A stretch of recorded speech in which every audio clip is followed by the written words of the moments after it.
नमस्कार पशुपालक मित्रांनो, आजचा जो व्हिडिओ आपण बनवायला लागलोय तो सध्याच्या परिस्थितीमध्ये एक आजार सरसावतोय, तो म्हणजे सर्रा नावाचा आजार आहे। त्यालाच ट्रिपॅनोसोमायसिस असं आजार म्हटलं जातं।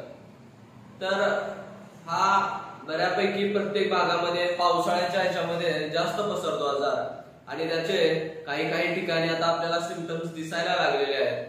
तर हा आजारामध्ये खूप जनावरांची काळजी घेणं महत्त्वाचे आहे, कारण या आजारावरती जे उपचार आहेत ते उपचार खूप महागडे आहेत आणि हे लंपी सारखंच आहे। लंपी सारखं जनावराला याचाही खूप जास्त त्रास होतो पशुपालक मित्रांनो। तर हा आजार कोणता आहे, तर हा आजार सर्रा नावाचा आजार आहे जो पावसाळ्यामध्ये येतो। हा आजार कशामुळे पसरतो, तर हा बेसिक एक छोटीशी गोष्ट आहे की जी हा आजार पसरवते ती म्हणजे माशी आणि डास, याच्यामुळे हा आजार पसरतो। तर हा आजार एक प्रोटोझोअल आजार आहे जो प्रोटोझोआमुळे होतो, त्याला ट्रिपॅनोसोमिया असं म्हणतात त्या बॅक्टेरियाला, आणि त्याच्यापासून हा आजार पसरवतो। खरं तर हा खूप घातक आजार आहे असं म्हटलं तर चालेल, कारण या आजारामुळे जनावरांचा जीव जातो। कारण याचे उपचार होण्याकरता आणि त्याची लक्षणं समजून येण्याकरता वेळ लागतो आणि पशुपालक मित्रांनो, ज्यावेळेस अचानक आपण उपचार करायला जातो त्यावेळेस ते उपचार काम करतील की नाही सांगता येत नाही आणि त्यामुळे जनावरांचा अंतिम मृत्यू होतो। बरेच डॉक्टर या आजारावरती उपचार करण्यास सुद्धा नकार देतात किंवा ते सांगून देतात की तुमचं जनावर मरणार आहे म्हणून।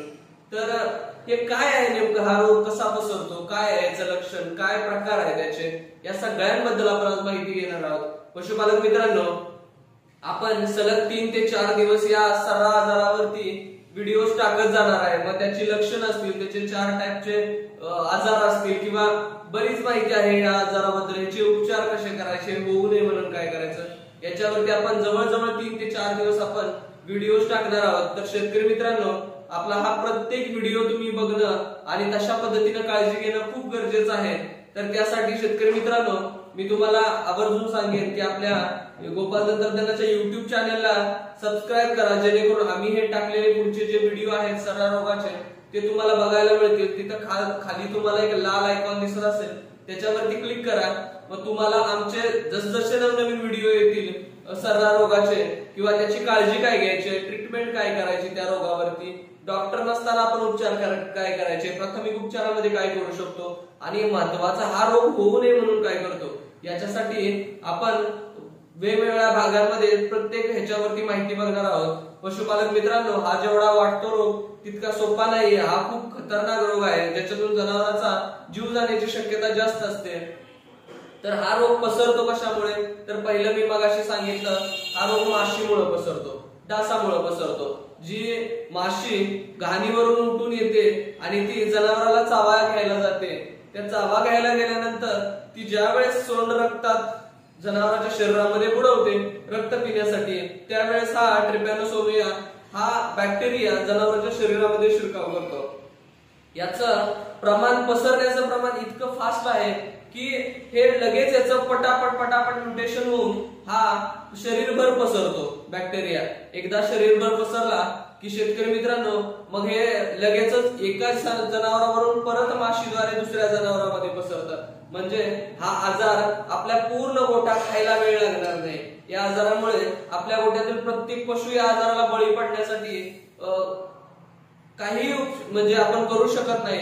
मग याच्यासाठी आपल्याला थोडंसं प्रिकॉशन, प्रतिबंध काय करता येईल याच्यावरती पण या आजारासाठी लक्ष देणं गरजेचं आहे। आपण पुढील येणाऱ्या 4 व्हिडिओज मध्ये हे आजार काय आहे, हा आजार कसा पसरतो, या आजाराची लक्षणं काय आहेत, याच्यावरती उपचार काय करायचे, याच्यावरती आयुर्वेदिक किंवा घरगुती उपचार काय करायचे, कसा आजार बरा करू शकतो, याच्यावरती आपण पूर्ण विस्तृत माहिती घेणार आहोत। तर पशुपालक मित्रांनो, आपण साधारणतः हा आजार ओळखायचा कसा, कारण कधी कधी असं होतं गायलेलं जनावर जे असेल त्याच्यामध्ये सुद्धा किटोसिसचे, नर्वस किटोसिस असेल किंवा कॅल्शियम किटोली असे आजार असतात, याचा सुद्धा लक्षणं सेम अशीच दिसून येतात। परंतु साधारणतः जर समजून घ्यायला गेलं तर याची लक्षणं काय आहेत, तर पहिलं लक्षण आहे मूळ की शेतकरी मित्रांनो, जनावरांचा आपला जो ताप आहे तो साधारणतः 104 ते 107 डिग्री पर्यंत ताप राहतो। पशुपालक मित्रांनो, नॉर्मल जर ताप आला असेल आपल्या जनावराला तर 101 पासून 103 ते 104 पर्यंत ताप जातो, परंतु याचा जो ताप असतो तो 104 ते 107 या दरम्यान कंटिन्यू ताप राहतो। म्हणजे जरी उपचार तुम्ही करत असाल, अँटीबायोटिक्स दिले, तापाची औषधं जरी देत असाल, तरी पशुपालक मित्रांनो याचा जो ताप आहे तो तसाच ताप 3 ते 4 दिवस राहतो। परत याच्यानंतर दुसरी सिच्युएशन काय घडू शकते, तर याच्यामध्ये असंही घडतं की कधी कधी हा ताप डाऊन होऊन जातो, म्हणजे नॉर्मल टेम्परेचर पेक्षा शरीर अति थंड होतं, अशी पण सिच्युएशन तुम्हाला त्याच्यामध्ये बघायला मिळते। म्हणजे या दोन प्रकार आहेत, म्हणजे ताप जास्त तरी येतोय किंवा ताप कमी तरी येतोय, म्हणजे याचं लक्षण किती कॉम्प्लिकेटेड आहे ते तुमच्या लक्षात येईल। त्याच्यानंतर दुसरा काय अडचण आपल्याला बघायला मिळते, तर जनावर दात खायला लागतं। आपलं जनावर दात खायला लागेल, हे प्राथमिक जे दिसत्यात निदर्शनाला येतात ना त्या गोष्टी मी शेतकरी मित्रांनो तुम्हाला सांगतो आहे। त्याच्यानंतर तिसरं काय लक्षण तुम्हाला बघायला मिळेल, तर जनावरांच्या डोळ्यातून पाणी यायला सुरुवात होते। त्याच्यानंतर चौथं काय लक्षण दिसेल, तर जनावरांच्या तोंडातून लाळ पडायला सुरुवात होते। पाचवं आहे की जनावर जे वरचा जबडा आहे तो वासायला सुरुवात करतो, वासून बसायला सुरुवात करतो जनावर। अशा प्रकारची लक्षणं सुरुवातीला तुम्हाला दिसायला लागतील। सुरुवातीच्या टप्प्यामध्ये ही सगळी लक्षणं तुम्हाला बघायला मिळतील। त्याच्यानंतर अजून एक लक्षण दिसतं की ते म्हणजे नाकातून एक स्राव गळायला सुरुवात होते। त्याच्यानंतर अजून एक लक्षण आहे, जनावर खाय प्यायचं कमी करतं। त्याच्यामुळे पशुपालक मित्रांनो त्याचा परिणाम दुधावरती होईल, जनावर आपलं दूध कमी देईल। त्यामुळं हे पण महत्वाचं आहे की आपल्याला या आजारामुळे किती नुकसान होणार आहे या गोष्टींकडे लक्ष द्या। त्याच्यानंतर हे झालं प्राथमिक लक्षणं, ज्याच्यामध्ये तुम्हाला प्राथमिकता दिसून येईल की जनावरांचं काय काय आजाराचं लक्षणं दिसत आहेत। याच्यानंतर बघायला गेलं तर दुसऱ्या टप्प्यामध्ये जेव्हा पुढे जनावर जातंय त्यावेळेस आपल्याला बघायला मिळतं जनावर ठसकायला लागतं, खासी यायला लागते, खोकला जनावराला लागल्यासारखं लागायला लागतो, तोंडातून फेस आणि लाळ पडायला लागते। त्याच्यानंतर बारकाईनं अजून एक गोष्ट शेतकरी मित्रांनो जर आपण बघितली तर याच्यामध्ये ज्यावेळेस जनावर श्वास घेतं, आपलं नॉर्मली ज्यावेळेस जनावर आपलं श्वास घेते आणि सर्राची लक्षणं दिसायला लागल्यानंतर श्वास घ्यायला लागतं, त्यावेळी श्वासाचा आवाज थोडासा वेगळा यायला लागतो पशुपालक मित्रांनो। त्यामुळे तुमचं लक्ष आपल्या जनावरांवरती खूप जास्त निगराणीनं असणं गरजेचं आहे। या पावसाळ्यामध्ये या रोग आपल्या गोठ्यावर येणार नाही याच्यासाठी आपण खूप प्रिकॉशन घेणं गरजेचं आहे, आणि त्यासाठी पशुपालक मित्रांनो चांगलं लक्ष द्या आपल्या जनावरांवरती की कसं हा आपल्या गोठ्यावर रोग येणार नाही। खरं तर रोग येणार नाही यासाठीच प्रयत्न करा पशुपालक मित्रांनो, आल्यानंतर त्याचं नुकसान किती होईल हे सांगता येत नाही। त्याच्यानंतर पुढचं लक्षण आपल्याला बघायला मिळतं की सारखं जनावर आपलं जे आहे ते लघवी करायला लागतं। लघवीचा त्रास एक तुम्हाला दिसेल, थोडं थोडं मूत्र सोडायला लागतंय, थोडं थोडं मूत्र सोडतंय, हा सुद्धा लक्षण आपल्याला दिसायला येईल। त्याच्यानंतर शेतकरी मित्रांनो अजून एक लक्षात घ्या, अजून एक गोष्ट काय जनावरांमध्ये दिसते, तर आपलं जनावर ज्या ठिकाणी बांधलंय किंवा असं आपण मोकळं सोडून दिलं तर ते जागच्या जागी गिरट्या मारायला सुरुवात करतं, गोल गोल गोल गोल गोल गोल फिरायला सुरुवात करतंय। कारण हा जो बॅक्टेरिया आहे हा त्याच्या नर्वस सिस्टम वरती अटॅक करतो, आणि नर्वस सिस्टम वरती अटॅक केल्यामुळं जनावराला वेडे पण आल्यासारखं म्हटलं तरी चालेल। आपल्याला समजत नाही की जनावर नेमकं वेड्यासारखं वागतंय। कधी कधी जर तुम्ही बघायला गेला तर पुढच्या टप्प्यामध्ये तुम्हाला हे पण दिसून येईल की जनावर दावे खायला लागतं।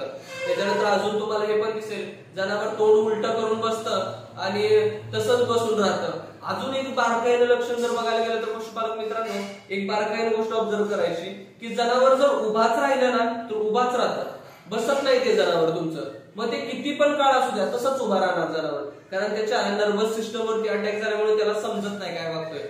त्याच्यानंतर पशुपालक मित्रांनो अजून एक लक्षण दिसेल तुम्हाला की जनावर धडका मारायला लागेल किंवा चावायचा प्रयत्न करेल किंवा शेतकऱ्याच्या अंगावरती येऊन धडक मारण्याचा प्रयत्न करेल, असंही लक्षण तुम्हाला या आजारामध्ये पशुपालक मित्रांनो दिसून येतं।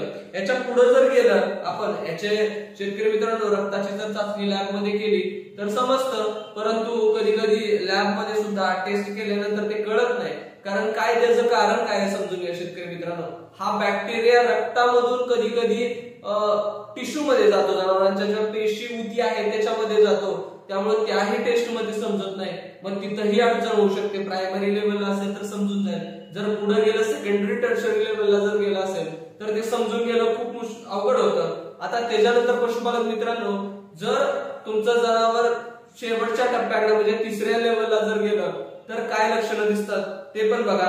जनावर साधारणतः गोल गोल फिरतं, गिरट्या मारण्याचा प्रयत्न करतं.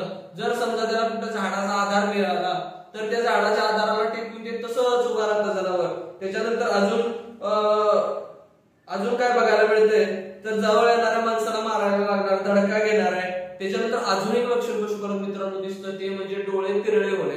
जनावरांचे जे डोळे आहेत ते पूर्णतः असे तिरळे होऊन जातात. डोळे एकाच खालच्या खोबणीजवळ दोन्ही पण डोळे येतात आणि जनावराला कळायचं बंद होतं. हे सगळं लक्षण पशुपालन मित्रांनो हे त्याच्या नर्वस सिस्टम वरती अटॅक झाल्यामुळं हे लक्षण बघायला मिळतं. हा खूप जनावरांमधला भयानक आजार आहे. त्यामुळे पशुपालन मित्रांनो याची खूप काळजी घेणं तुम्हाला गरजेचं आहे.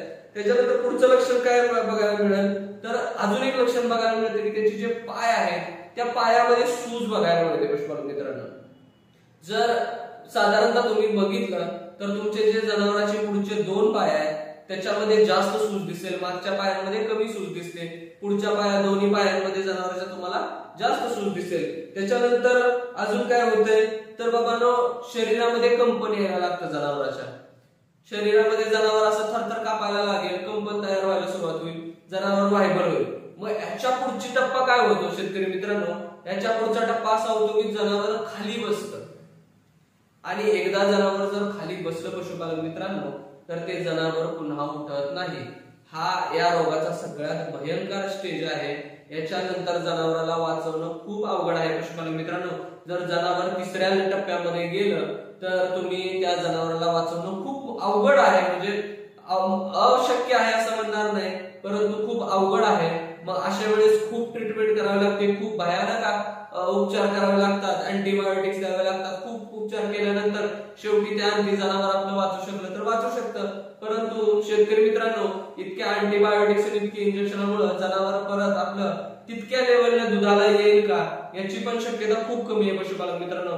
त्यामुळं या आजारावरती खरं प्रतिबंध करणं खूप गरजेचं आहे. ह्याच्यामध्ये मी जसं मगाशी सांगितलं काही लक्षणं वेलेल्या गायीमध्ये अशी दिसू शकतात, पण व्यायलेल्या गायीमध्ये लक्षणं दिसतात. त्याच्यामध्ये मी मगाशीच बोललो नर्वस केटोसिस असेल किंवा त्याच्यानंतर दुसरं जे आहे आपलं कॅल्शियम कॅटेली म्हणून एक आजार येतो, त्याच्यानंतर मॅग्नेशियम कॅटेली म्हणून एक आजार येतो.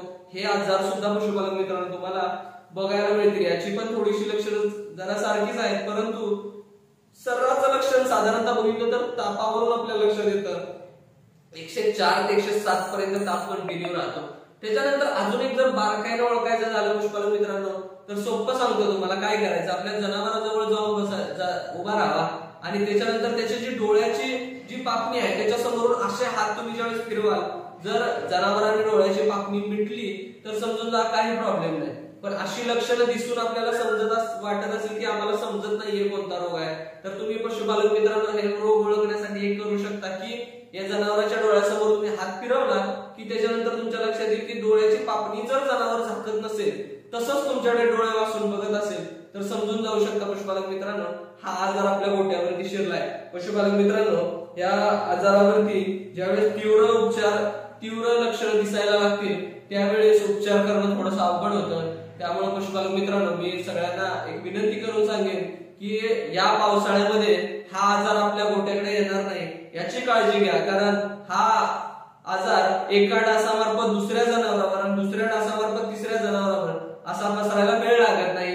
आणि हा खूप फास्ट पसरणारा आजार असल्यामुळं पशुपालक मित्रांनो याची काळजी आपल्याला घ्यायची आहे. आपण पुढील व्हिडिओच्या माध्यमातून या आपल्या जनावरांची काळजी कशी घ्यायची आणि जनावरांबद्दल आपण प्रतिबंधक उपचार काय करायचे, जनावर होऊ नये म्हणून आजार होऊ नये म्हणून काय करायचं याच्यावरती आपण पुढच्या व्हिडिओमध्ये सगळी माहिती बघणार आहे पशुपालक मित्रांनो.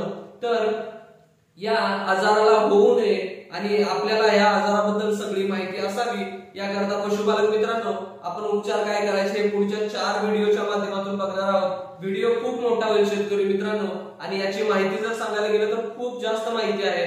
त्यामुळं थोडंसं आपण हे भागामध्ये नियोजन करू आणि ती माहिती समजून घेऊ. साधारणतः पशुपालक मित्रांनो काळजी घेण्यासारखी पहिली गोष्ट म्हणजे महत्वाचं आपल्या गोट्यावरून गोचिड निर्मूलन पूर्णतः करून घ्या.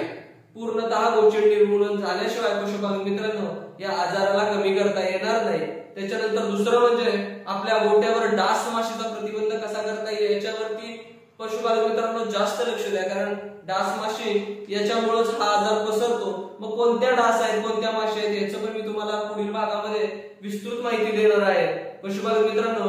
तसंच त्याच्यानंतर आपल्या गोठ्याचे तिथं पाणी साठणार नाही याची आपण काळजी घेऊया, कारण बऱ्याच शेतकऱ्यांच्या गोठ्यावरती मी ज्यावेळेस जातो त्यावेळेस मला एक गोष्ट लक्षात येते की पाण्याचे तसेच डबके साठलेले असतात किंवा तशीच घाण साठलेली असते, याच्यामुळेच डास माशांचा प्रादुर्भाव जास्त होतो. तर हा होऊ नये याच्यासाठी पण आपल्याला काळजी घ्यायची आहे पशुपालक मित्रांनो.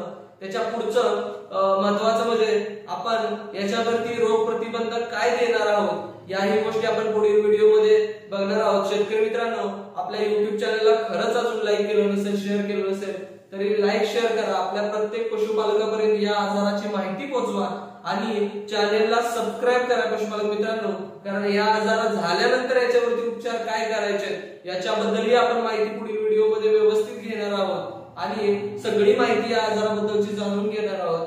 पशुपालक मित्रांनो, आपल्या गोठ्यावर असा काही आजार आल्यास आमच्या गोपाल तंत्रज्ञानाला आवर्जून कॉल करा. तुम्हाला याच्यावरती माहिती दिली जाईल गोपाल तंत्रज्ञानाच्या माध्यमातून. आणि हा आजार येऊ नये म्हणून पण आपण काय उपचार करायचे हेही आपण पुढील व्हिडिओच्या माध्यमातून बघणार आहोत. तात्पुरतं पशुपालक मित्रांनो, मी तुम्हाला इतकंच सांगेन की गोचिड निर्मूलन आणि डास निर्मूलन याच्यासाठी जे काय करता येते ते बघा. नसतील तुम्हाला काय उपचार समजत किंवा उपाय समजत तर पशुपालक मित्रांनो आवर्जून गोपाल तंत्रज्ञानाला संपर्क करा. इथून तुम्हाला जे काही औषधं गोळ्या पाठवता येत असतील किंवा तुम्हाला जे काही त्याच्यासाठी प्रतिबंध व्हावं म्हणून गोचिड निर्मूलनासाठी जे काय असेल किंवा डास माशी निर्मूलनासाठी जे काय असेल ते तुम्हाला पाठवण्याचा प्रयत्न पशुपालक मित्रांनो गोपाल तंत्रज्ञानाच्या माध्यमातून केला जाईल.